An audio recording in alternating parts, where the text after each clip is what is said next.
തെറ്റായ നീക്കം ഈ നാടിന്റെ ഭാവി തന്നെ ഇല്ലാതെയാക്കും.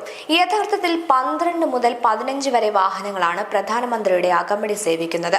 ഇതിൽ കവചിത Mercedes Maybach S650 guard, range റോവറുകൾ, ടൊയോട്ട ഫോർച്യൂണറുകൾ, സുരക്ഷാ വാഹനങ്ങൾ, ജാമർ യൂണിറ്റുകൾ, ഡെയ്കോ കാറുകൾ, തിരിച്ചറിയാതിരിക്കാൻ ഒരുപോലെയുള്ള മറ്റു വാഹനങ്ങൾ, ഒരു ആംബുലൻസ് എന്നിവ ഉൾപ്പെടുന്നുണ്ട്.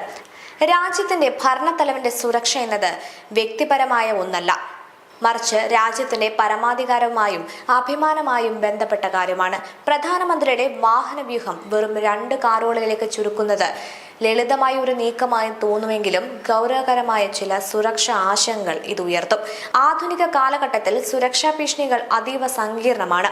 ഡ്രോൺ ആക്രമണങ്ങൾ, വിദൂര നിയന്ത്രണ സ്ഫോടനങ്ങൾ തുടങ്ങിയ വെല്ലുവിളികൾ നിലനിൽക്കുമ്പോൾ ജാമർ വാഹനങ്ങളോ മതിയായ അകമ്പടി വാഹനങ്ങളോ ഇല്ലാത്ത യാത്ര വലിയ അപകട സാധ്യതയാണ് വിളിച്ചു വരുത്തുന്നത്. പ്രധാനമന്ത്രി ഏത് വാഹനത്തിലാണ് എന്ന് തിരിച്ചറിയാതിരിക്കാനാണ് ഒരേപോലെയുള്ള ഒന്നിലധികം വാഹനങ്ങൾ ഉപയോഗിക്കുന്നത്.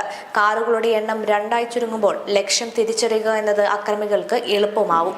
വാഹനങ്ങൾക്ക് സാങ്കേതിക തകരാറുകൾ സംഭവിക്കുകയോ റോഡിൽ അപ്രതീക്ഷിത തടസ്സങ്ങൾ ഉണ്ടാവുകയോ ചെയ്താൽ മതിയായ സുരക്ഷാ വലയം ഇല്ലാത്തത് പ്രധാനമന്ത്രിയെ അപകടത്തിലാക്കും. ഒരു ആംബുലൻസ് പോലും കൂടെയില്ലാത്തത് അതീവ അപകടകരമാണ്. ഇന്ധന അടിയന്തരാവസ്ഥ ജനങ്ങളെ ബോധ്യപ്പെടുത്താനാണെങ്കിലും ചെലവ് ചുരുക്കലിന്റെ പേരിലാണെങ്കിലും സുരക്ഷാ കാര്യങ്ങളിൽ വിട്ടുവീഴ്ച ചെയ്യരുത്. മുൻപുണ്ടായ ദുരന്തങ്ങളിൽ നിന്ന് പാഠം ഉൾക്കൊണ്ട് രൂപപ്പെടുത്തിയതാണ് നിലവിലെ SPG സുരക്ഷാ പ്രോട്ടോകോളുകൾ.